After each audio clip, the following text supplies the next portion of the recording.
Hello दोस्तों, नमस्कार। मैं दिलीप कुमार यादव। आप सभी लोगों का ऑप्टिमम एजुकेशन गाइडेंस पे स्वागत है। दोस्तों, आज से हमने बिहार शिक्षक भर्ती के उस पे हमने एक सीरीज लॉन्च किया है। इस पे हम आप लोगों को प्रैक्टिस करवाएंगे। तो ये प्रैक्टिस के रूप में है, तो बिहार के पैटर्न पे ही हमने ये सीरीज बनाया है। जो क्वेश्चन है पूरा बिहार के पैटर्न पे ही रहेगा। तो दोस्तों, इस वीडियो को ज़्यादा से ज़्यादा शेयर करें। तो चलिए स्टार्ट करते हैं कि क्वेश्चन है पहला कि निम्नलिखित में से वैद्युत ऋणात्मकता का सही क्रम है। तो विद्युत ऋणात्मकता का सही क्रम क्या है? ऑप्शन ए होगा आंसर, या ऑप्शन बी, या ऑप्शन डी, या ई। तो बताइए आप लोग इसका आंसर क्या होगा? तो देखो, जो इसमें आंसर होगा C number, oxygen, sulphur, selenium, tellurium और पोलेनियम। क्यों? क्योंकि जो ऑक्सीजन यानी कि ये किस ग्रुप के हैं? तो ये समूह 16 के तत्व है। समूह 16 के तत्व है। और इनको क्या कहा जाता है? तो इनको जो समूह 16 के तत्व हैं, इनको चाल्कोजेंस कहा जाता है। चाल्कोजेंस कहा जाता है। ठीक। तो देखो क्या होती है कि जो विद्युत ऋणात्मकता होती है, तो ऊपर से नीचे आने पर क्या होती है? विद्युत ऋणात्मकता घटती है। तो अगर सही क्रम देखा जाए तो ऑक्सीजन, सल्फर, सेलेनियम, टोलेनियम और पोलेनियम। मतलब कि सबसे अधिक ऑक्सीजन, फिर सल्फर की, फिर सेलेनियम, फिर टेलेनियम, फिर पोलोनियम की है। ठीक। तो अपना राइट आंसर इसमें क्या जाएगा? सी जाएगा। और इसको अगर आप लोगों को याद करने की ट्रिक, तो जैसे समूह 16 के तत्व की याद करने की ट्रिक है, ओ, सनम, सेक्शी, तेरी, पायल। तो यानी कि ये एक याद करने की ट्रिक है हर, क्योंकि आवर्त सारणी से क्वेश्चन पूछेगा ही पूछेगा। इसलिए मैं आप लोगों को बोलूंगा कि आप एस, पी और डी ब्लॉक के तत्वों को जरूर से जरूर याद कर लीजिए, उनके परमाणु क्रमांक, उनके परमाणु भार। ठीक। क्योंकि अभी तो क्वेश्चन ये विद्युत ऋणात्मकता का पूछा है। किसी में इलेक्ट्रॉनिक विन्यास पूछ लेगा, या कुछ और भी पूछ सकता है। तो इनको विथ ट्रिक के साथ आप लोगों की ये आवर्त सारणी को याद करने के लिए हमने एक वीडियो बनाया हुआ है। तो आप उसको जाके देख सकते हैं वहां से विथ ट्रिक के साथ। ठीक। चलिए, इसका आंसर क्या गया? C number. इसका राइट आंसर क्या है? सी। इसको मैं रफ कर देता हूं तो आंसर आप लोगों को सही दिखेगा, है ना? चलिए नेक्स्ट क्वेश्चन की ओर। अगला क्वेश्चन है कि हाइड्रोजन को किस कारण से क्षार धातुओं के साथ नहीं रखा जा सकता है? तो इसका आंसर क्या होगा? निम्न आयन एंथैल्पी के कारण, या अधात्विक विशेषता, या धात्विक विशेषता, या उपरोक्त में से अधिक, एक से अधिक, या उपरोक्त में से कोई नहीं। तो इसका आंसर क्या होगा बताइए? कि जो हाइड्रोजन है, तो हाइड्रोजन को क्षार धातुओं के साथ क्यों नहीं रखा जा सकता? क्योंकि देखो, जो हाइड्रोजन होता है यानी कि जो क्षार धातुएं होती हैं कौन कौन सी? Lithium, sodium, potassium, rubidium, caesium और फ्रेंसियम। ये कैसी हैं? क्षारीय धातु हैं। लेकिन देखो, इन्हीं के ऊपर हाइड्रोजन है, लेकिन हाइड्रोजन को क्षार धातु में नहीं रखा जाता। क्यों? क्योंकि जो हाइड्रोजन होता है, तो हाइड्रोजन कैसा होता है? यह एक अधातु के रूप में वर्गीकृत किया गया है। ठीक। यानी कि हाइड्रोजन को क्या बोला गया है? यह एक अधातु है। इसलिए जो हाइड्रोजन है, और इसका जो इलेक्ट्रॉनिक विन्यास भी होता है, वह यानी कि क्षार धातुओं के समान ही, यानी लास्ट इलेक्ट्रॉनिक विन्यास इसमें एक आता है। फिर भी इसको नहीं रखा, क्यों? क्योंकि यह अधातु की श्रेणी में वर्गीकृत किया गया है। ठीक। तो इसका राइट आंसर क्या जाएगा? इसमें जो हाइड्रोजन होता है, हाइड्रोजन की क्या है? आध्यात्मिक विशेषता होती है। तो अपना राइट आंसर क्या गया है इसमें? B number. अब देखो, ये जो फर्स्ट वर्ग है, ये कौन से वर्ग का है? यस। तो इसको याद करने के लिए, हेलीना, हेलीना की रब से फरियाद, फरियाद मतलब फरियाद होगा यहाँ पे।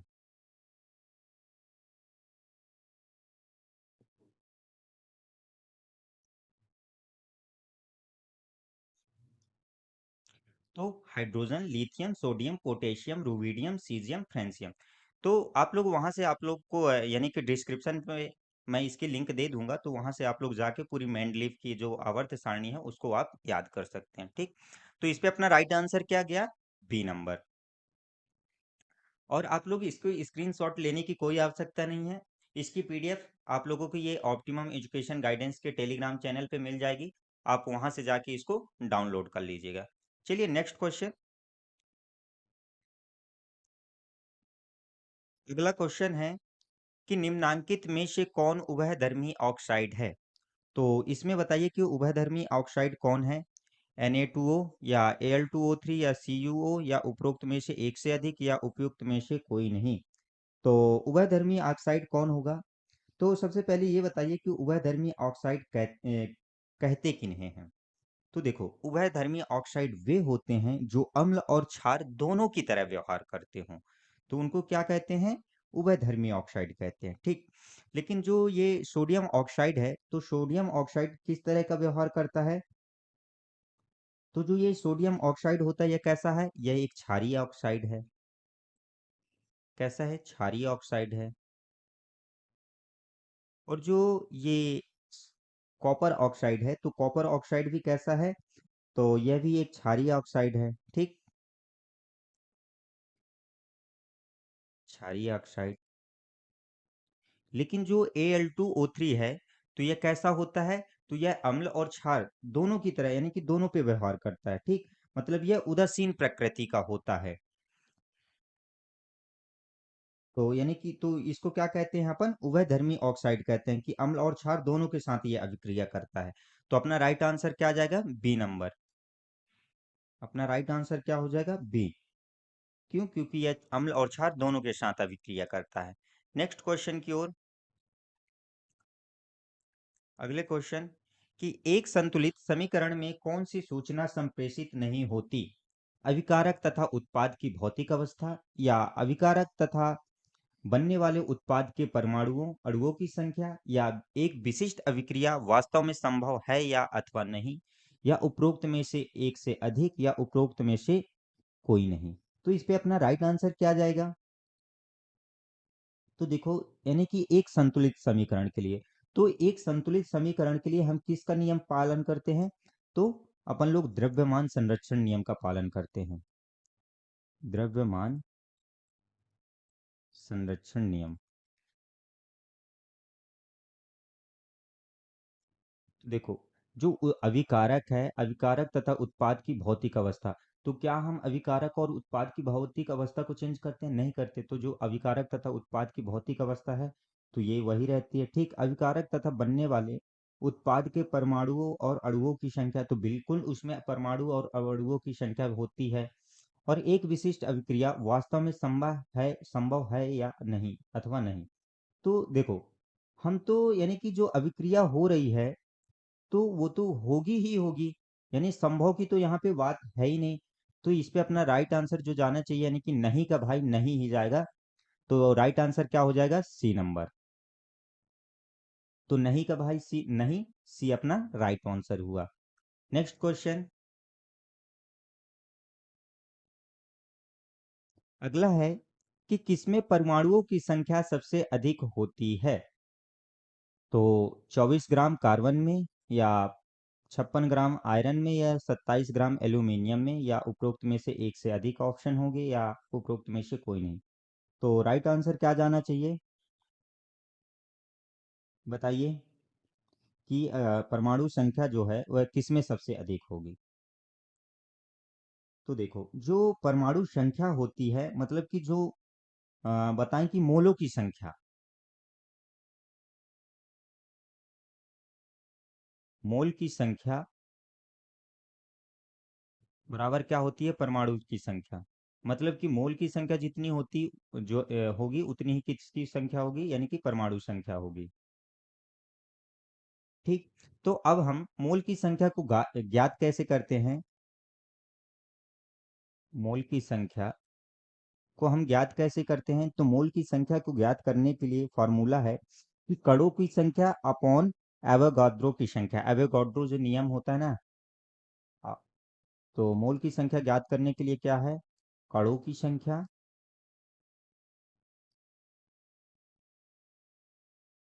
अपॉन अवोगाद्रो संख्या, अवोगाद्रो संख्या। तो अब इसमें कणों की संख्या क्या होती है और अवोगाद्रो की संख्या क्या होती है? तो जो द्रव्यमान दिया है, तो उसको ये जो 24 ग्राम दिया है, ये क्या होती है? कणों की संख्या। तो 24 अपान अवोगाद्रो की संख्या कितनी है? तो ये जो इसका ये 12 दिया हुआ, ये क्या है? अवोगाद्रो संख्या है। ठीक, तो कितना हो जाएगा? 12। तो अगर इसमें बात करें तो 24 अपान 12, तो इसमें कितने मोलों की संख्या है? 2। इसमें कितनी है? 56 अपॉन 56, एक। 27 अपॉन 27, तो इस पे कितना है? एक। तो अपना राइट आंसर क्या जाएगा? ए नंबर। क्यों? किसमें? जिसमें यानी कि मोलों की संख्या जितनी होती है उतनी ही किसकी? परमाणु की संख्या। तो जिस किसमें मोलों की संख्या अधिक है? कार्बन में, यानी कि ए ऑप्शन पे। तो अपना राइट आंसर क्या जाएगा? ए नंबर। नेक्स्ट क्वेश्चन अगला है कि ग्रिग्नार अभिकर्मक का कीटोनों के कार्बोनिल समूह पर योग देता है। मेथेनॉल, तृतीय अल्कोहल, द्वितीयक अल्कोहल या उपयुक्त में से एक से अधिक या उपयुक्त में से कोई नहीं। तो क्या जाएगा इस पे राइट आंसर? तो जो ग्रिग्नार अभिकर्मक होता है, सबसे पहले समझिए कि ग्रिग्नार अभिकर्मक है क्या। तो जो एक ग्रिग्नार अभिकर्मक होता है, वह कार्ब मैग्नीशियम हैलाइड होता है। मतलब कि RMgX, यानी कि ये carb magnesium oxide sorry halide होता है। तो जिसमें एक्स जो होते हैं, इसमें हैलोजन आते हैं। हैलोजन कौन कौन से? जैसे क्लोरीन हो गया, ब्रोमीन हो गया और आयोडीन हो गया, ये हो गया। और आर जो होता है, यह एल्किल या एरिल समूह होते हैं इसमें।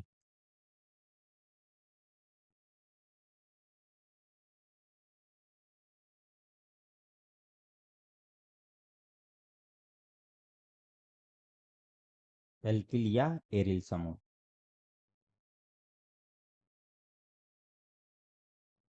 तो क्या होता है कि जो ये ग्रिग्नार अभिकर्मक होता है RMgX, तो ये किससे क्रिया करता है? तो यह करता है किससे?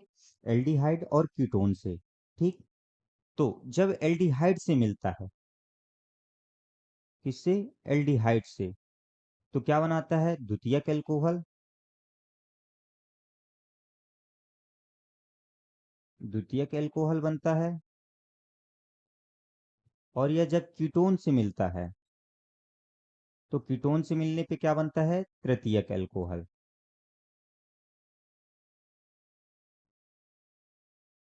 तो इस पे क्वेश्चन पे क्या पूछा था कि कीटाणु के कार्बोनिल समूह। तो जब ये कीटोन से मिलेगा, जब ये कीटोन से मिलेगा तो क्या बनेगा? तृतीयक अल्कोहल। तो अपना राइट आंसर क्या जाएगा? B number. अपना राइट आंसर क्या हो जाएगा? बी।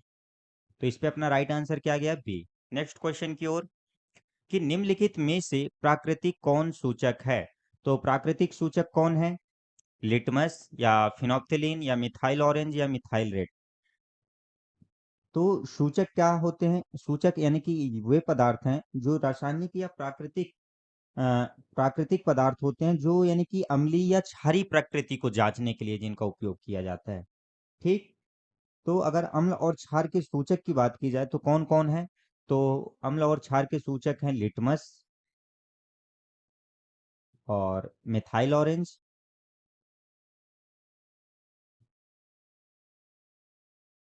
और तीसरा कौन है? फिनोप्थिलीन।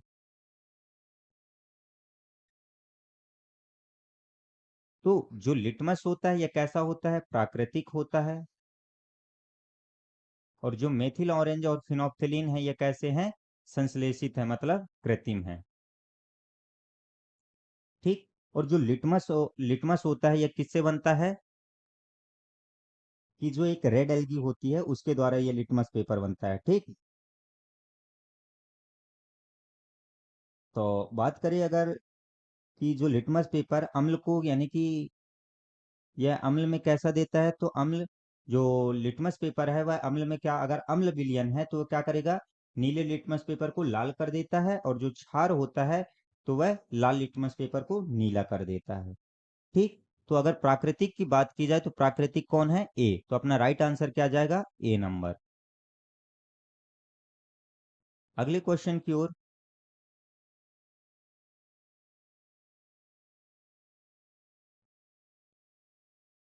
किसी तत्व के समस्थानिकों में होते हैं समान भौतिक गुण या विभिन्न रासायनिक गुण। तीसरा है न्यूट्रॉन की विभिन्न संख्या या विभिन्न परमाणु संख्याएं या उपयुक्त में से कोई नहीं या उपयुक्त में से एक से अधिक। तो राइट आंसर क्या जाएगा? समस्थानिक होते क्या हैं? तो समस्थानिक की परिभाषा ये होती है कि वे तत्व या परमाणु जिनकी परमाणु संख्या समान होती है लेकिन द्रव्यमान संख्या भिन्न होती हैं, क्या कहलाते हैं? समस्थानिक कहलाते हैं। और अगर दूसरे शब्दों में बात की जाए कि समस्थानिकों के रासायनिक गुण समान होते हैं लेकिन उनके भौतिक गुण भिन्न होते हैं। ठीक। तो इस पे यानी कि क्या बोला था? रासायनिक गुण समान होते हैं, तो ये गलत हो गया, लेकिन भौतिक गुण भिन्न होते हैं, तो ये भी गलत हो गया। और तीसरी संकल्पना है, तीसरी जो परिभाषा के रूप में कह सकते हैं कि समस्थानिक एक ही तत्व के परमाणु होते हैं जिनमें न्यूट्रॉनों की संख्या भिन्न होती है लेकिन प्रोटॉन और इलेक्ट्रॉन की संख्या समान होती है। क्या बोले कि न्यूट्रॉन की संख्या कैसी? भिन्न। लेकिन इलेक्ट्रॉन और प्रोटॉन की संख्या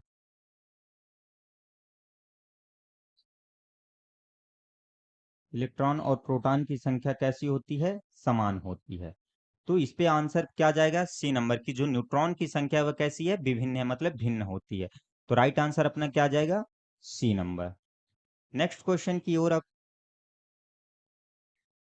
अगला है, चूने पत्थर का रासायनिक नाम है calcium hydroxide, calcium oxide, calcium sulphate या कैल्शियम कार्बोनेट। तो चूने का पत्थर को क्या बोलते हैं? तो अगर बात करें हम कि कैल्शियम हाइड्रोक्साइड, तो कैल्शियम हाइड्रोक्साइड को क्या बोलते हैं? यानी कि यह क्या होता है? बुझा हुआ चूना। बुझा हुआ चूना। बुझा हुआ चूना, और इसका फॉर्मूला क्या होता है? CaOH का होल ट्वाइस। अगला है कैल्शियम ऑक्साइड। तो कैल्शियम ऑक्साइड को क्या बोलते हैं? यह कैसा होता है? इसका फॉर्मूला CaO। ठीक। अगला है कैल्शियम सल्फेट। कैल्शियम सल्फेट का फॉर्मूला क्या होता है? CaSO4। और कैल्शियम कार्बोनेट का फॉर्मूला क्या होता है? CaCO3। CaCO3। तो जो चूना पत्थर होता है, तो चूने पत्थर का रासायनिक नाम क्या होता है? Calcium carbonate. तो अपना राइट आंसर क्या जाएगा? D number, CaCO3। ठीक। अगला क्वेश्चन। अगला है कि एक विलियन जिसका पीएच 3 है, तो उस विलियन में OH की सांद्रता होगी 10 से 11, या सॉरी ये ऐसा है 10⁻⁻11, 10⁻3, या 10⁻7, या 10⁻14। तो कितनी होगी? तो देखो, जिसकी पीएच क्या है? 3 है, तो उस विलियन में OH की सांद्रता कितनी होगी? 11 होगी। और एक समीकरण होता है क्या? यानी कि सभी जलीय विलयन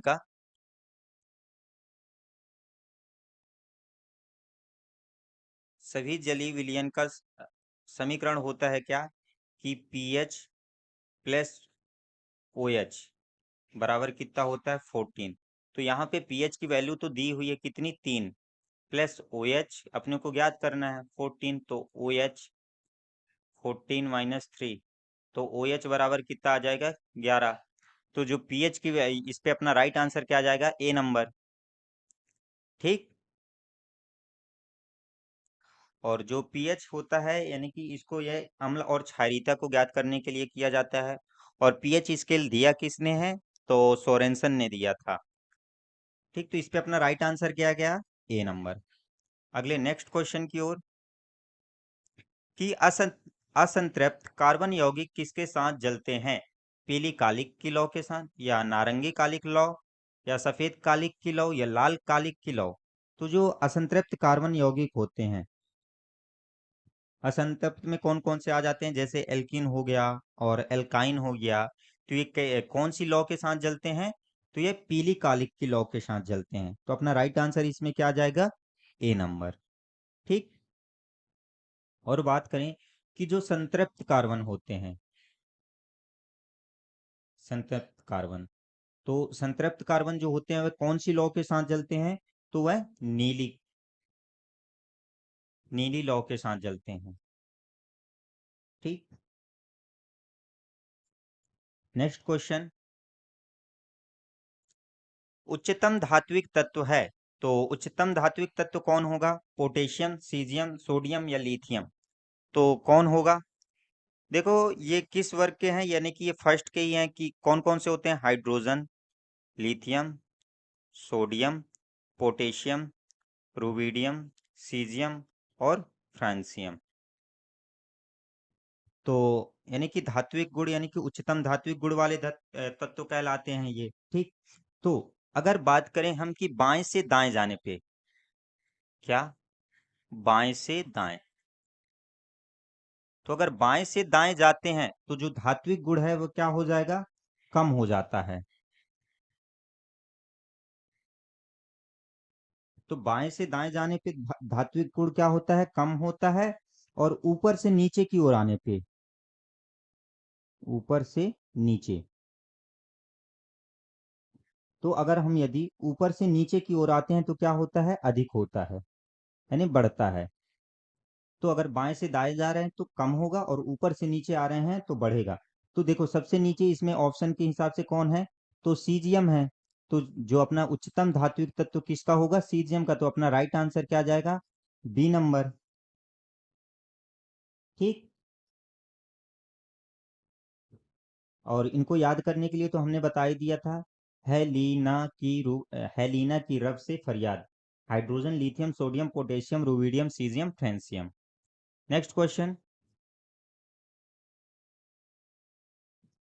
अगला क्वेश्चन है कि यदि दो या दो से अधिक रूपों में किसी तत्व का होना जिसमें भौतिक गुण विभिन्न लेकिन रासायनिक गुण समान हो, वह क्या कहलाते हैं?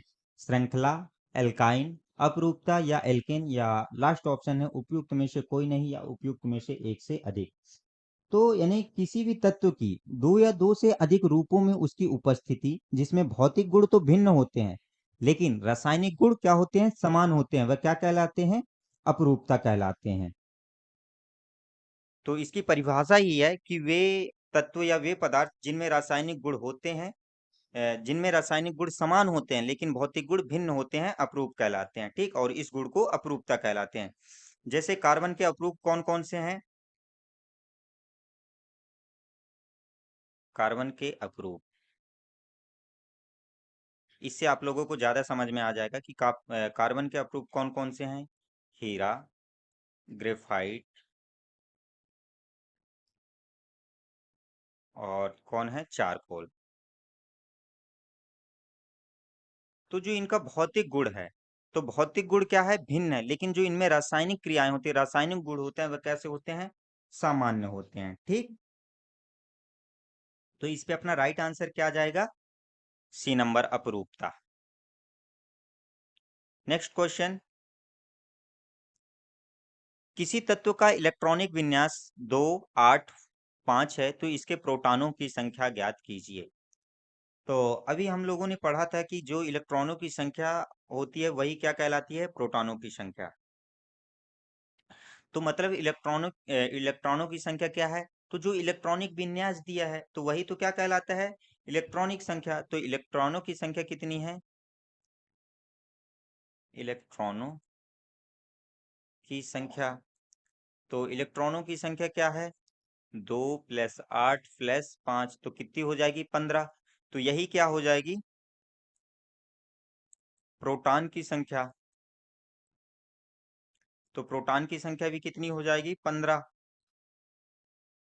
मतलब कि जो इलेक्ट्रॉनों की संख्या होती है वही तो प्रोटॉन की संख्या होती है। ठीक। तो इस पे अपना राइट आंसर क्या जाएगा? B number. नेक्स्ट क्वेश्चन, कि निम्नलिखित में से कौन सा तत्व द्रवों के विसरण की दर ठोसों की अपेक्षा अधिक होती है? और अगला है कि ठोस और तरल पदार्थ की तुलना में गैस अत्यधिक संपीड्य होती हैं, तो इस पे अपना राइट आंसर क्या जाना चाहिए?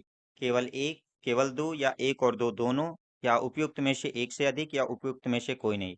तो क्या बोला है कि द्रवों के विसरण की दर ठोसों की अपेक्षा अधिक होती है, तो बिल्कुल अधिक होती है। देखो, ठोस के रूप में अगर आप चाहे कोई पदार्थ रख दो, जैसे हम कोई से भी ठोस यानी रेत ही रख दिए, ठीक?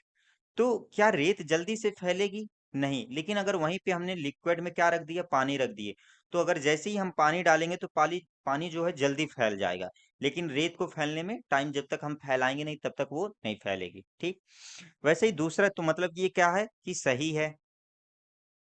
दूसरा क्या पूछ रहा है कि ठोस और तरल पदार्थ की तुलना में गैसें अत्यधिक संपीड्य होती हैं, तो बिल्कुल होती हैं। जैसे ही अगर आप देखो, हम अपने यानी कि कमरे, बंद कमरा करते हैं, वहां पे पानी छोड़े, तो पानी तो यानी कि जल्दी, ठोस की अपेक्षा वो जल्दी बहेगा। लेकिन अगर गैस को छोड़ते हैं तो गैस तो पूरे कमरे में, तुरंत ही पूरे कमरे में फैल जाती है। तो यानी कि जो गैस होती है वह सबसे अधिक संपीड्य होती है, सबसे अधिक फैलती है, ठीक? यानी पूरे कमरे में वो चली जाएगी। तो अपना राइट आंसर क्या जाएगा, यानी कि एक और दो दोनों सही हैं, तो अपना राइट आंसर क्या होगा, सी नंबर की एक और दो दोनों सही। नेक्स्ट क्वेश्चन, अगला है कि निम्नलिखित में से कौन संयोजन अभिक्रिया का उदाहरण है? तो इसमें बताइए कि कौन संयोजन अभिक्रिया है। देखो, मैं आप लोगों को समझाई दे रहा हूं कि संयोजन अभिक्रिया क्या कहलाती है, विस्थापन अभिक्रिया क्या कहलाती है, और अपघटन अभिक्रिया क्या कहलाती है। क्योंकि ऑप्शन में सभी दिए हुए हैं, तो उसके माध्यम से आप लोग समझ जाएंगे। तो इस पे अपना राइट आंसर क्या जाना चाहिए कि जो संयोजन अभिक्रिया होती है वह कौन सी होती है? तो संयोजन अभिक्रिया अपना राइट आंसर जाएगा क्या, ए नंबर। क्यों? क्योंकि देखो, संयोजन अभिक्रिया क्या है कि वह अभिक्रिया जिसमें दो या दो से अधिक अभिकारक मिलकर के एक नया उत्पाद बनाते हैं, वह क्या कहलाती है, संयोजन अभिक्रिया कहलाती है, ठीक? तो इसमें देखो, एक मैग्नीशियम हो गया और एक ऑक्सीजन मिलकर के एक नया उत्पाद बना दिए, ये क्या कहला गई, संयोजन अभिक्रिया कहला गई। यह क्या है, संयोजन अभिक्रिया।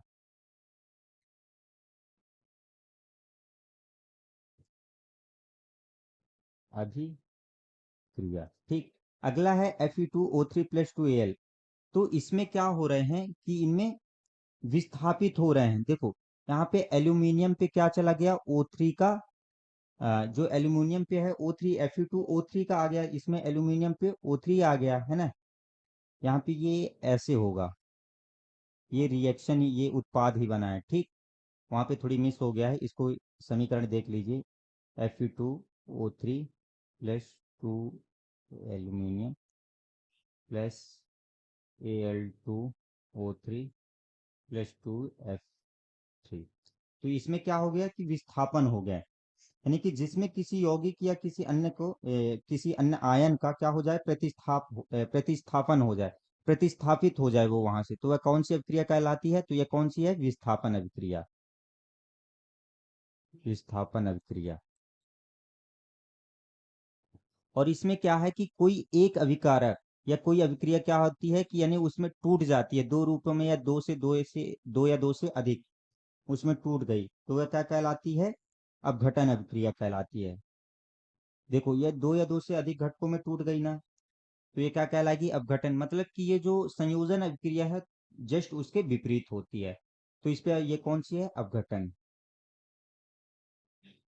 तो इस पे अपना राइट आंसर क्या गया, ए नंबर की जो संयोजन अभिक्रिया है वह क्या कहलाती है कि दो या दो से अधिक अभिकारक मिलकर के एक नया उत्पाद बनाते हैं, ऐसी अभिक्रिया को क्या कहते हैं, संयोजन अभिक्रिया कहते हैं। नेक्स्ट क्वेश्चन की ओर अब, अगला क्वेश्चन है कि निम्नलिखित विकल्पों में से संतुलित रासायनिक समीकरण है, तो इसमें ये बताइए कि संतुलित समीकरण कौन सा है। Fe3+H2, Fe3O4+H2, या 3F3 4H2O। तो इसमें बताइए कि राइट ऑप्शन कौन होगा, A B C या D या E। तो कौन होगा संतुलित समीकरण, कौन होगा? तो देखो, अगर इनकी बैलेंसी देखे जाए तो इसमें कितने हैं, एक ही हाइड्रोजन के यानी कि आयरन के कण हैं, और इसमें हाइड्रोजन दो और ऑक्सीजन एक। तो देखें, अगर इसमें आयरन के तीन है लेकिन यहाँ पे बैलेंसी नहीं किया, तो ये गलत हो गया, ठीक। अगर तीन आयरन के कण इसमें 4 दूनी 8 हाइड्रोजन की इसमें और 4 ऑक्सीजन। तो 3 आयरन तो ठीक है, 4 ऑक्सीजन और 4 दूनी 8 हाइड्रोजन, ये तो ये अपना सही क्या है, बैलेंस है। अगर इसकी बात की जाए तो ये भी अनबैलेंस है, क्योंकि यहाँ पे Fe3 पहले ही दे दिया और यहाँ पे नहीं बैलेंस किया था, तो ये भी गलत हो गया। तो संतुलित बैलेंसिंग, अगर संतुलित समीकरण की बात करें तो कौन है, बी नंबर। तो अपना राइट आंसर क्या आ जाएगा, बी नंबर। नेक्स्ट क्वेश्चन, क्षारीय माध्यम में फिनोप्थिलीन संकेतक का रंग क्या होता है। तो क्षारीय माध्यम में जो फिनोप्थिलीन है वह क्या रंग देगा, सफेद देगा, गुलाबी देगा या पीला देगा। तो क्या देगा, देखो अगर हम बात करें कि जो संकेतक होते हैं, जो सूचक होते हैं, वे कौन कौन सा रंग देते हैं, ठीक। तो सबसे पहले बात कर लें लिटमस की। तो लिटमस क्षार में क्या देता है, तो लिटमस जो पेपर होता है, लाल लिटमस पेपर को क्या कर देता है, नीला कर देता है। तो क्षारीय विलयन में कौन सा रंग देता है, नीला देता है, ठीक। और अगर बात कर दे हल्दी की, तो हल्दी कौन सा रंग देती है, तो ये क्षारीय विलयन में लाल कर देती है। अगर आप कभी अपने कपड़ों में हल्दी लगी हो और आप उसको निरमे से धुले, ठीक, तो देखेंगे कि आपका शर्ट का कलर लाल हो जाएगा। अगर आप, सॉरी, अपने हाथ में ही आप देख लेना, ये अनुमान लगा लेना कि आपके हाथ में हल्दी लगी है और आप साबुन छू दिए या निरमा से छू दिए, तो उसको देखना फिर आपका हाथ क्या हो जाएगा, पूरा लाल हो जाता है, ठीक। और दूसरा बात करें किसकी, मिथाइल ऑरेंज की। मिथाइल ऑरेंज, तो मिथाइल ऑरेंज जो होता है वह क्षारीय विलयन में कौन सा कलर देता है, पीला कलर देता है। और चौथा किसकी बात करें, फिनोप्थिलीन की। फिनोप्थिलीन की, तो जो फिनोप्थिलीन होता है यह क्या देता है, तो फिनोप्थिलीन क्षारीय विलयन में कौन सा देता है, गुलाबी रंग देता है। तो अपना राइट आंसर क्या जाएगा, बी नंबर। नेक्स्ट क्वेश्चन, जब नींबू के रस को बेकिंग सोडा पर गिराया जाता है तो तेज उबाल आता है, क्योंकि निकलने वाली गैस है। तो उसमें कौन सी गैस निकलती है, हाइड्रोजन निकलेगी या ऑक्सीजन या कार्बन डाइऑक्साइड या उपयुक्त में से एक से अधिक या उपयुक्त में से कोई नहीं। तो कौन सी गैस निकलती है, तो देखो अगर हम बात करें कि नींबू के रस में, तो नींबू के रस में क्या पाया जाता है, साइट्रिक एसिड पाया जाता है, साइट्रिक अम्ल पाया जाता है। और उसको किस में गिराया जा रहा है, बेकिंग सोडे में। बेकिंग सोडा मतलब सोडियम बाइकार्बोनेट पे गिराया जाता है। तो नींबू के रस के जो साइट्रिक अम्ल का सूत्र होता है वह क्या होता है, C6H8O7 प्लस किस में गिराया जा रहा है, बेकिंग सोडे पे, मतलब NaHCO3। तो क्या देता है ये, carbon dioxide plus H2O plus क्या देता है ये, NaCHO। अगर इसकी बैलेंसिंग की बात करें तो Na3 हो जाएगा C6H5O7, ठीक। और अगर कार्बन डाइऑक्साइड की बैलेंसिंग की बात की जाए तो यहाँ पे कितने आ जाएंगे, 3 कार्बन हो जाएगा, और ये हाइड्रोजन में कितने, 3, और यहाँ पे ये हो जाएगा 3, ठीक। तो कौन कौन से दे रहा है, देखो ये कार्बन डाइऑक्साइड दे रहा है और जल दे रहा है। तो इस पे अपना राइट आंसर क्या जाएगा, सी नंबर, कि अगर नींबू के रस को बेकिंग सोडा पर मिलाए तो कौन सा देता है, कौन सी गैस निकलती है, तो कार्बन डाइऑक्साइड निकलती है, ठीक। अगले क्वेश्चन की ओर, अगला क्वेश्चन है कि अभिकारक जिसका पहले उपभोग हो जाता है और बनने वाले उत्पाद की मात्रा को सीमित करता है, तो क्या कहलाएगा, सीमित अभिकारक कहलाता है, या परिसीमित अभिकारक, या सीमित अभिकर्मक, या उपयुक्त में से एक से अधिक, या उपयुक्त में से कोई नहीं। तो देखो क्या है कि अगर कोई अभिकारक है और उसका उपभोग हो गया है, तो अगर जब उपभोग हो जाएगा तो वह क्या हो जाएगा, खत्म हो जाएगा, मतलब, है ना। तो अगर खत्म हो गया उसके बाद, तो अगर वो खत्म हो गया तो कोई आगे कोई प्रतिक्रिया नहीं होगी। तो वह उस प्रतिक्रिया को अगर नहीं हो रही है तो वह कैसा है, मतलब सीमित अभिकर्मक है। तो राइट आंसर क्या आ जाएगा, सी नंबर।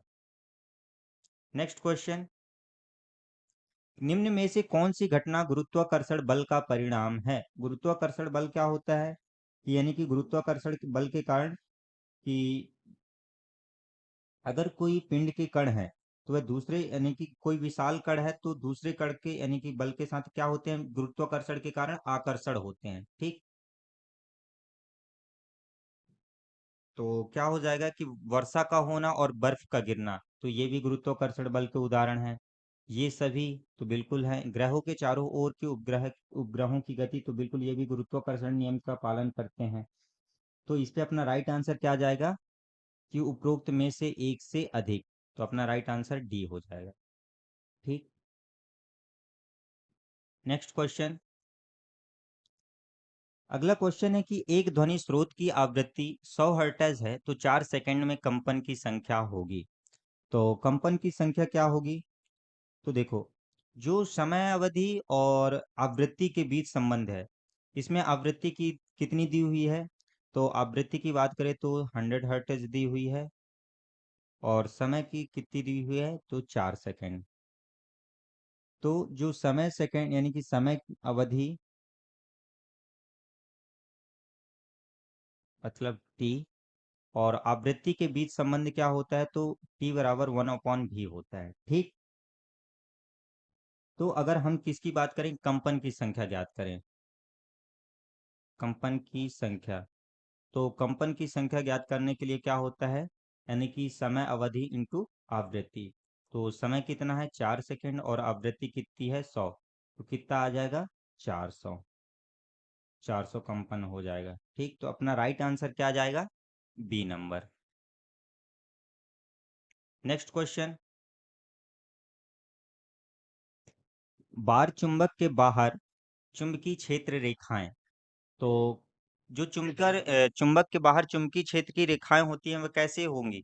दक्षिणी ध्रुव से शुरू होकर उत्तरी ध्रुव पर समाप्त होती हैं, या उत्तरी ध्रुव से शुरू होकर दक्षिणी ध्रुव पर समाप्त होती हैं, या दोनों ध्रुव से होकर अनंत पर समाप्त होती हैं, उपयुक्त में से एक से अधिक, या उपयुक्त में से कोई नहीं। तो देखो, जो हमारा ये चुंबक रहता है, एक साइड होता है क्या, नॉर्थ पोल, एक साइड होता है साउथ पोल। तो जो चुंबकीय रेखाएं होती हैं वह कहाँ से नॉर्थ से निकलती हैं, कहाँ? साउथ की ओर, ठीक।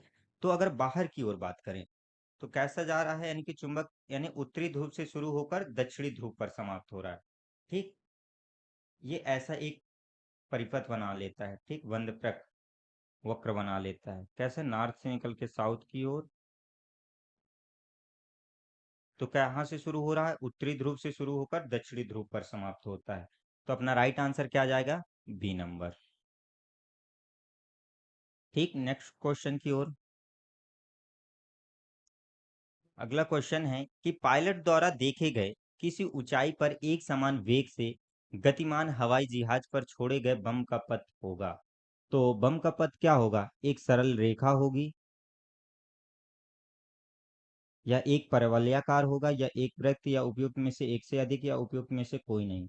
तो जो बम का पथ होगा वह कैसा होगा? देखो, अगर पायलट देखो, जो अगर बम में यहाँ ऊपर से अपन गिराए तो कैसे गिरेगा? नीचे। लेकिन हमारी क्या है, एक समान गति से क्या है, हवाई जहाज चल रही, तो जो पायलट देखेगा तो उसको कैसे दिखेगा बम का पथ? यानी कि जस्ट एक सरल रेखा में नीचे दिखता है, ठीक। तो अपना राइट आंसर क्या जाएगा कि जो बम का पथ है पायलट द्वारा कैसा दिखेगा? एक सरल रेखा में दिखेगा। और अगर बम के पथ की बात की जाए तो बम का पथ जो होता है वह कैसा होता है? परवलयाकार होता है। लेकिन अगर हम ऊपर से हमारी हवाई जहाज चल रही है और हम नीचे की ओर देखेंगे तो जो पत्थर या कोई सामान नीचे गिर रहा है तो हमें कैसे दिखेगा? एक सरल रेखा में गिरते हुए दिखेगा, ठीक। तो अपना राइट आंसर इसमें क्या जाएगा? ए नंबर। Next question. अगला है कि एक स्थिर धारा का वहन करने वाले असीम रूप से लंबे सीधे बालक से दूरी पर चुंबकीय क्षेत्र किस प्रकार परिवर्तनशील होगा? तो किस प्रकार परिवर्तनशील होगा?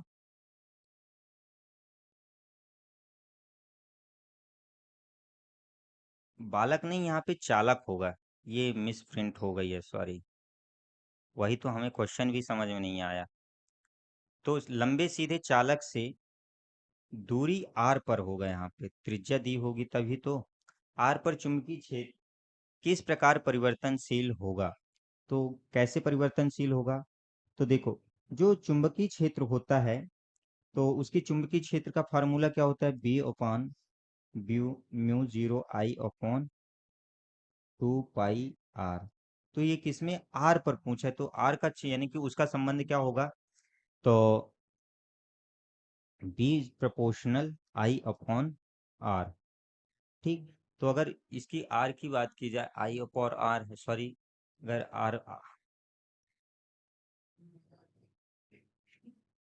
आर के उस पे देखेंगे तो बी प्रोपोर्शनल 1/r हो जाएगा। ठीक।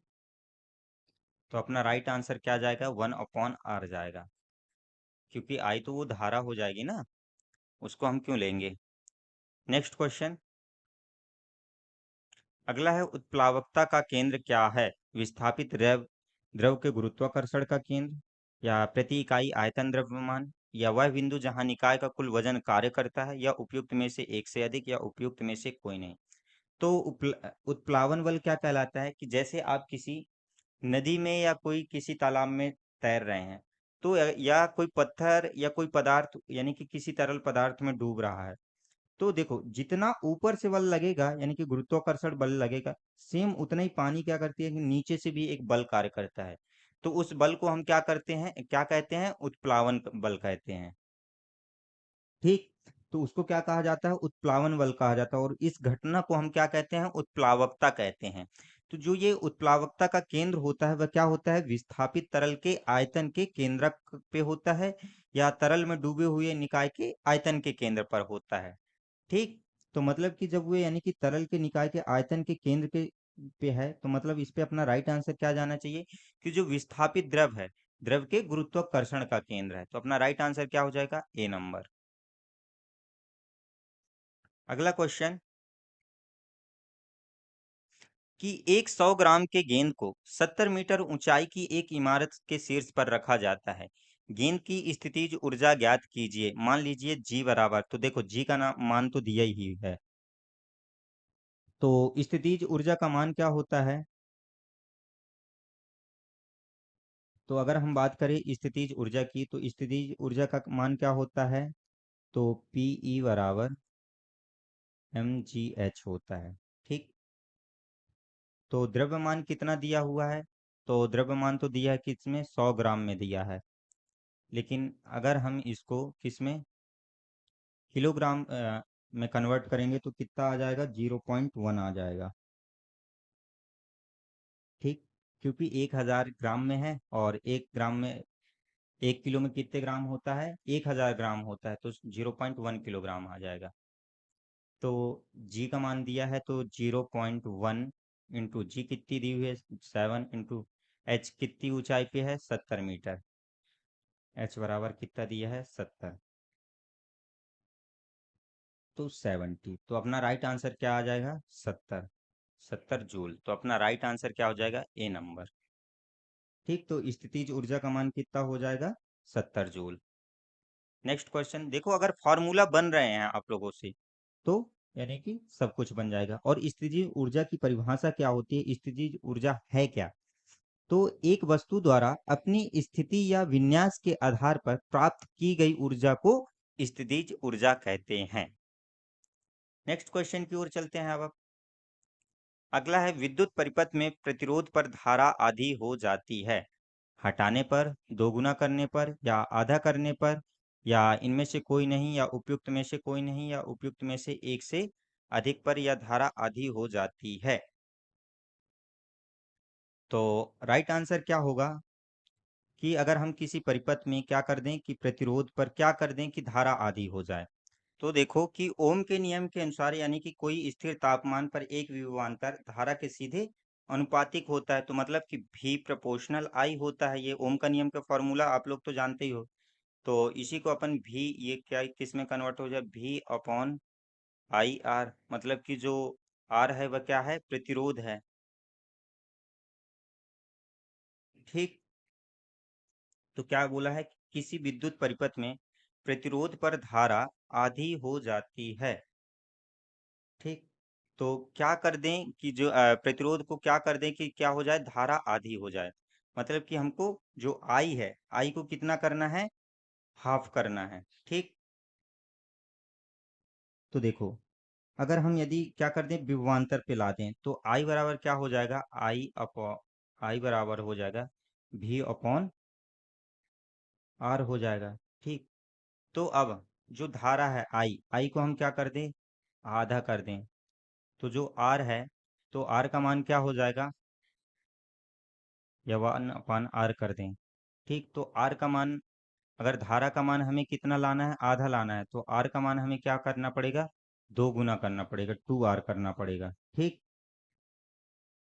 तभी तो क्या होगा कि जो आर का मान है वह कितना आएगा, जो धारा है वह कैसी होगी, आधी होगी। ठीक।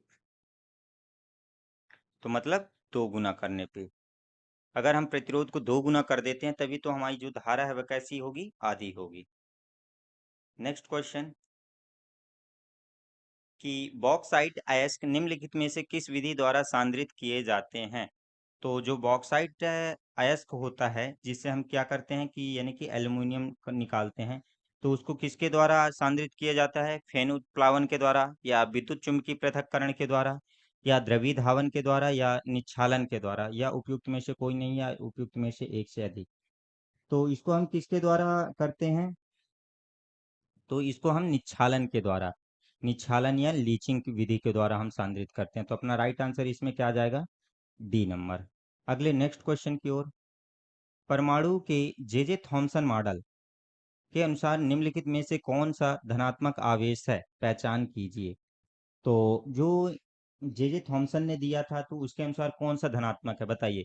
परमाणु की सतह पर समान रूप से वितरित, या समान रूप से सभी परमाणु में वितरित, या परमाणु के बाहर यादृच्छिक से वितरित, या परमाणु के केंद्र में स्थित, या उपयुक्त में से कोई नहीं, या उपयुक्त में से एक से अधिक। तो अपना राइट आंसर क्या जाना चाहिए। तो देखो, जो परमाणु थॉमसन ने परमाणु मॉडल दिया था, उनके परमाणु मॉडल को क्या बोलते हैं, क्रिसमस पुडिंग के नाम से दिया था। किस नाम से, क्रिसमस पुडिंग। तो उन्होंने अपने परमाणु मॉडल में क्या बताया था, उन्होंने बोला था कि एक यानी कि एक धनात्मक इलेक्ट्रॉन धनात्मक आवेश के क्षेत्र में एक गोलाकार क्रिसमस पुडिंग के करंट सूखे मेवे की तरह थे। ठीक। उन्होंने तरबूज का एक उदाहरण दिया था, कि जो तरबूज के बारे में, कि जो परमाणु होता है, परमाणु में धनात्मक आवेश तरबूज के लाल खाद्य भाग की तरह होता है, और उसके चारों ओर जो बीज फैले होते हैं, तो उसको इलेक्ट्रॉन बोले थे, कि जो तरबूज में बीज होते हैं वह इलेक्ट्रॉन को, यानी इलेक्ट्रॉन वह धनात्मक रूप से उसमें फैले हुए होते हैं। ठीक। मतलब कि बोले थे कि एक परमाणु में धनात्मक रूप से आवेशित क्षेत्र होते हैं, जो परमाणु में सभी पर समान रूप से वितरित होते हैं, और इलेक्ट्रॉनों को उसमें अंतर्निहित किया रहता है। यानी कि उन्होंने बताया था कि जो तरबूज होता है, तरबूज में जो लाल कलर का भाग खाद्य पदार्थ होता है, यानी खाद्य भाग, वह यानी पूरे तरबूज में फैला हुआ होता है। वैसे ही जो धनात्मक भाग होता है, धनात्मक, वह पूरा धनात्मक आवेश पूरे परमाणु मॉडल में, परमाणु में फैला हुआ रहता है, वितरित रहता है। और यानी कि अपने अंदर जैसे तरबूज बीज को समाहित किए रहता है, वो लाल कलर बीज को समाहित किए रहता है, वैसे ही वो जो धनात्मक आवेश है, तो अपने अंदर यानी कि किसको, इलेक्ट्रॉन को समाहित किए रहता है। तो इस पे क्या होगा, राइट आंसर की समान रूप से सभी परमाणु में वितरित। तो अपना राइट आंसर क्या आ जाएगा, बी नंबर। फिर इसके बाद जो आए थे कि फिर इन्होंने सही तरीके से नहीं बता पाया, तो उसके लिए परमाणु रदरफोर्ड का परमाणु मॉडल आया था। ठीक। तो उन्होंने बताया था कि जो नाभिक में धनात्मक आवेश होता है, और उसके ऊपर जो यानी कि उनके चारों ओर इलेक्ट्रॉन चक्कर लगाते हैं। नेक्स्ट क्वेश्चन, अगला क्वेश्चन है कि निम्नलिखित में से कौन सा अम्ल चींटियों द्वारा निर्मित होता है। तो कौन सा अम्ल निर्मित होता है, फॉर्मिक अम्ल, या टार्टरिक अम्ल, या ब्यूटराइक अम्ल, या एसिटिक अम्ल, या उपयुक्त में से कोई नहीं, या एक से अधिक। तो बात करें हम, जो फॉर्मिक अम्ल होता है, तो वह किसमें मौजूद होता है, तो वह चींटियों में। तो चींटियों द्वारा कौन सा अम्ल निर्मित होता है, तो फॉर्मिक अम्ल ही। तो इस पे राइट आंसर क्या आ जाएगा, ए नंबर। और बात कर लेते हैं जो टार्टरिक अम्ल होता है, तो टार्टरिक अम्ल किस में पाया जाता है, तो जैसे अंगूर हो गया, जैम हो गया, जेली हो गई, इनमें सब में क्या पाया जाता है, टार्टरिक अम्ल पाया जाता है। ठीक। और बात करें कि जो ब्यूटरिक अम्ल होता है, तो ब्यूटरिक अम्ल किस में पाया जाता है, तो यह जो वनस्पति तेल होते हैं उसमें ब्यूटरिक अम्ल पाया जाता है, वनस्पतिक तेल में। तो अपना राइट आंसर क्या गया इसमें? ए नंबर। नेक्स्ट क्वेश्चन, हल्दी का विलयन साबुन के संपर्क में आने पर लाल क्यों हो जाता है? तो अभी हमने बताया था कि वह लाल क्यों हो जाएगा। साबुन का विलयन अम्लीय होता है, या पीएच बहुत कम होता है, या साबुन का विलयन क्षारीय होता है, या प्राकृतिक रंगों को मिलाया जाता है, या उपयुक्त में से कोई नहीं, या उपयुक्त में से एक से अधिक। तो क्यों हो जाता है? क्योंकि जो हल्दी होती है वह क्षार के साथ क्या करती है, यानी क्रिया करके, यानी कि लाल हो जाती है। तो यानी कि जो साबुन होता है, साबुन का जो विलयन होता है वह कैसा होता है? क्षारीय होता है। तो अपना राइट आंसर क्या जाएगा? C number. सी अपना राइट आंसर हो जाएगा। ठीक, नेक्स्ट क्वेश्चन, कि किस प्रक्रिया द्वारा नमक तथा कपूर के मिश्रण को अलग किया जा सकता है? तो कौन सी प्रक्रिया के द्वारा नमक और कपूर को अलग किया जाता है? ऊर्ध्वपातन, या प्रभाजी आसवन, या आसवन, या क्रोमेटोग्राफी, या उपयुक्त में से कोई नहीं, या उपयुक्त में से एक से अधिक। तो अगर बात करें नमक को और कपूर को, इनमें कौन सा होता है कि यह ठोस से डायरेक्ट गैस में परिवर्तन हो जाते हैं ऊर्ध्वपातन के भी। तो यह कौन सा है कि यह किसके द्वारा आश्रित किए जाते हैं? तो ऊर्ध्वपातन द्वारा। तो राइट आंसर क्या जाएगा? ए नंबर। अगला है कि निम्नलिखित में से कौन ओजोन परत के रख रखाव के लिए एक चुनौती है? तो जो हमारी ओजोन गैस है तो उसको, यानी कि उसको कौन सबसे ज्यादा नुकसान पहुंचा रहा है? सीओ, कार्बन मोनोऑक्साइड, या मीथेन, या H2 होगा, H2SO4 होगा यहाँ पे। ठीक, या क्लोरोफ्लोरोकार्बन, या नाइट्रोजन ऑक्साइड, या ऑक्सीजन, या नाइट्रोजन गैस, कार्बन कार्बन यौगिक, या कार्बन क्लोराइड, या CO2, मीथेन, या क्लोरोफ्लोरोकार्बन, या नाइट्रोजन ऑक्साइड। तो कौन फैलाता है? तो अगर बात करें कि जो ओजोन गैस होती है, यहाँ पे N2 नाइट्रोजन ऑक्साइड है ना, नाइट्रस ऑक्साइड, तो कौन फैलाता है, यानी कि ओजोन को कौन नुकसान पहुंचाता है? तो कार्बन डाइऑक्साइड हो गए, मीथेन हो गए, क्लोरोफ्लोरोकार्बन हो गए, और ये जो अपना N2O हो गया, है ना, ये सभी क्या करते हैं, यानी कि मीथेन को, सॉरी, ओजोन को क्या करते हैं कि नुकसान पहुंचाते हैं। उसके रखरखाव के लिए एक चुनौती है। तो अपना राइट आंसर क्या जाएगा? D number. नेक्स्ट क्वेश्चन, निम्नलिखित में से कौन सा पादप ऊतक एक मृत ऊतक है? तो कौन है? जो पैरेनकाइमा, स्क्लेरेनकाइमा, कोलेनकाइमा, या उपयुक्त में से एक से अधिक, या उपयुक्त में से कोई नहीं। तो कौन होगा? तो बात करें कि जो पैरेनकाइमा है और कोलेनकाइमा, ये कैसी हैं? लिविंग सेल्स हैं, लिविंग टिश्यूज हैं, ऊतक हैं। लेकिन जो स्क्लेरेनकाइमा है तो स्क्लेरेनकाइमा कैसा होता है? एक मृत ऊतक है। तो अपना राइट आंसर क्या जाएगा? B number. ये कैसा है? मृत ऊतक है। नेक्स्ट क्वेश्चन, तो अगले क्वेश्चन की बात करें। अगला है कि थायराइड ग्रंथियां कहाँ स्थित होती हैं? तो थायराइड ग्रंथियां कहाँ होंगी? हृदय के पास, या मस्तिष्क के आधार पर, या गर्दन के क्षेत्र में, या पेट और ग्रहणी के बीच, या ई नंबर। तो उसको बोलने से कोई मतलब है नहीं। तो थायराइड ग्रंथियां कहाँ स्थित होती हैं? तो जो थायराइड ग्रंथियां होती हैं वह कहाँ पे स्थित होती हैं? तो गर्दन के क्षेत्र में, यानी कि गर्दन के क्षेत्र पे पाई जाती हैं। और थायराइड ग्रंथियों के द्वारा कौन सा हार्मोन का श्रावण होता है? कौन सा? तो थायराइड हार्मोन का सिक्रेशन होता है। ठीक, तो अपना राइट आंसर इसमें क्या जाएगा? C number.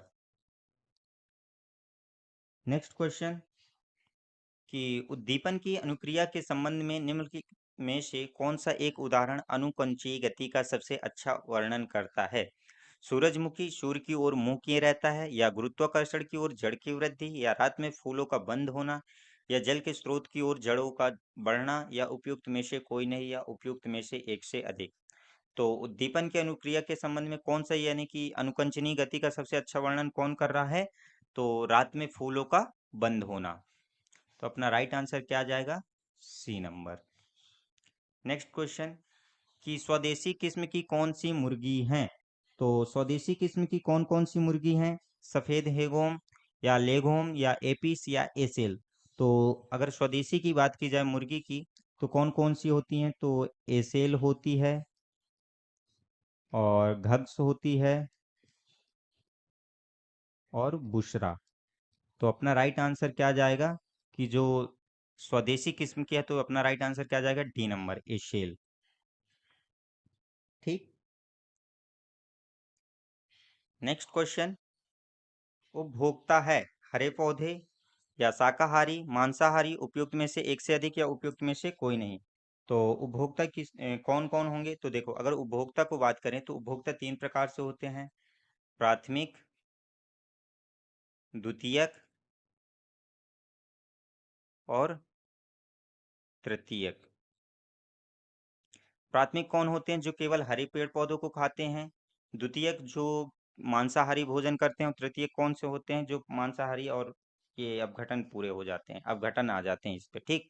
तो जो उपभोक्ता हैं तो शाकाहारी और मांसाहारी दोनों कहला जाएंगे। तो राइट आंसर इसमें क्या जाएगा, डी नंबर। Next question. सामान्य मादा की आनुवांशिक संरचना क्या होती है। एक्स एक्स गुणसूत्र या एक्स वाई गुणसूत्र या एक्स वाई गुणसूत्र या उपयुक्त में से एक से अधिक या उपयुक्त में से कोई नहीं। तो मादा की बात की जाए, फीमेल की, तो फीमेल में कौन कौन से होते हैं, तो जो एक्स एक्स होते हैं या किस में होते हैं, फीमेल में ही होते हैं। और जो मेल में होते हैं तो एक्स वाई, और जो एक्स एक्स वाई है तो यह क्या है, यह एक क्लाइन फिल्टर सिंड्रोम का एक लक्षण होता है। ठीक। इसमें क्या होता है कि एक अतिरिक्त एक्स क्रोमोसोम आके जुड़ जाता है, जिससे नर नपुंसकता हो जाते हैं। ठीक। तो जिनको हिजड़ा बोला जाता है। तो इस पे अपना राइट आंसर क्या जाएगा, ए नंबर की जो अनुवांशिक संरचना होती है वह कौन सी होती है, एक्स एक्स गुणसूत्र। तो आज के लिए बस इतना ही। हम मिलेंगे कल नेक्स्ट वीडियो के साथ, दूसरे प्रैक्टिस सेट के साथ। तो बने रहिए और ज़्यादा से ज़्यादा इस वीडियो को शेयर करिए। जय हिंद, जय भारत, धन्यवाद।